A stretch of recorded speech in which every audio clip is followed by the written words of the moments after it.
Chemical निकाल के आपस में मिला के येलो और ग्रीन धुआं निकाल रहे हैं। स्कूल और आसपास के मोहल्ले वालों का दम घुटना शुरू हो गया, पर हम हरामी लौंडे सिर्फ रुमाल बांध के करतब दिखा रहे हैं। बहुत ही हरामी बच्चा था यार मैं अपने स्कूल का। मेरे स्कूल जाने का मकसद यही होता था कि ना पढ़ेंगे ना पढ़ने देंगे। हाँ यार, लेकिन फिर मुझे अपनी गलती का एहसास हुआ और मैं पढ़ने लगा, बहुत पढ़ने लगा। क्लास में टीचर नहीं होती थी फिर भी पढ़ता रहता था, और सिर्फ मैं ही नहीं, मेरे पूरे हरामी बच्चों का झुंड पढ़ता रहता था। हमें पढ़ते देख ये पढ़ाकू बच्चे डर गए कि अगर ये लोग भी पढ़ने लगे तो हमारी इज्जत कौन करेगा। पर हमने स्कूल की बुक नहीं, स्टोरी पढ़ते थे। और स्टोरी भी क्या ही मतलब यार, इमेजिनरी पॉन बोल सकते हो। सविता भाभी की कहानी पढ़ी है किसी ने? सच में नहीं पढ़ी? जीवन व्यर्थ, बहुत कुछ छूट गया तुम लोगों के जीवन में।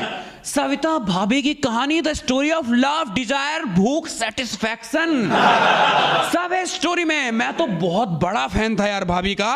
क्या कहानी होती थी। इनकी कहानी सुनने के बाद ना कुछ तो स्टैंडिंग ओवेशन जरूर देगा, आप नहीं तो आपका।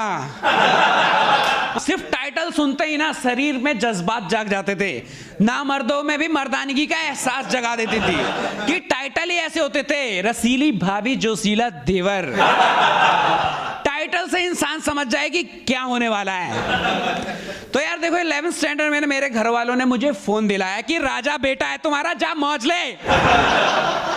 उन्होंने फोन दिलाया सेफ्टी कंसर्न की वजह से, क्योंकि मैं ना बहुत वीक स्टूडेंट था। टीचर ने साफ कह दिया कि एक्स्ट्रा क्लास लेने के बाद भी पास होना मुश्किल है, पर कोशिश करके दिखते हैं। तो वो कभी भी मुझे एक्स्ट्रा क्लास के लिए रोक लेती थी, और लेट होते ही घर वाले टेंशन में आ जाते थे कि कहीं ये जिस बस से आता है उसी के नीचे तो नहीं आ गया। हाँ यार, पेरेंट्स को अपना बच्चा ना सबसे चूतिया लगता है, और चलो मैं तो था भी। लेकिन जो इंटेलिजेंट होते हैं ना, उनके पेरेंट्स को भी लग रहा होता है कि ये साला सबसे फुद्दू है, एक चॉकलेट की लालच में कोई भी इसकी मार के चला जाएगा। इसलिए जब तक घर ना लौटो ना बहुत टेंशन में रहते थे। मेरी माँ का तो हेयर फॉल होना शुरू हो गया था। हाँ, इसलिए सोचा कि हेयर ट्रांसप्लांट के खर्चे आए, इससे अच्छा फोन ही दिला दो। लेकिन हम उस फोन में ना सविता भाभी की कहानियां पढ़ने लगे। डायरेक्ट पॉर्न नहीं देख सकता था क्योंकि नेट की औकात नहीं थी इतनी। गूगल खोलने में भी 10 मिनट का समय लगता था, तो पॉर्न क्या ही खोलती। हाँ यार, तो हम सारे लोग झुंड बना के जैसे कोई खाली पीरियड हो, फोन में सविता भाभी की कहानी सर्च करते और छमिया पढ़ना शुरू करता। छमिया इसलिए क्योंकि एक तो वो पढ़ने में तेज था, तो स्टोरी फ्लो में पढ़ता था, और ऊपर से वो बिल्कुल लड़की की आवाज और एक्सप्रेशन निकाल लेता था। 6 महीने तक उसने मेरा चूतिया काटा था एंजल प्रिया बनके। कोई नहीं बता सकता कि ये लड़के की आवाज है या लड़की की। तो जैसी खाली पीरियड हो, हम सारे झुंड बना के सविता भाभी की कहानी पढ़ना शुरू करते हैं। और सबसे पहले कहानी में भाभी अपना इंट्रोडक्शन दे रही होती थी कि मेरी उम्र 27 साल है, मैं दिल्ली की रहने वाली हूं, और बाकी लौंडे पूरे मगन होके इमेजिन कर रहे होते थे। मैं दिखने में गोरी हूं, मेरी हाइट 5 फुट 6 इंच है, मेरा फिगर 32, 34, 36 है। लौंडे बावले हो गए इस बात पे, पता है इन्हें फिगर का घंटा कुछ नहीं है। हाँ, फिर हमने ना रूल बना दिया कि बार बार ये बीच में डिस्टरबेंस की जरूरत नहीं है। अब जब तक कहानी खत्म ना हो ना, चुपचाप इमेजिन करो। उसके बाद कहानी में बाकी भी कैरेक्टर का इंट्रोडक्शन कर रही होती थी भाभी कि मैं एक जॉइंट फैमिली में रहती हूँ, जिसमें मेरे सास, ससुर और देवर जी रहते हैं। देवर जी बहुत ही हैंडसम हैं, लेकिन वही मेरे पति बहुत ही फुद्दू हैं। वो दिन भर काम करते रहते हैं।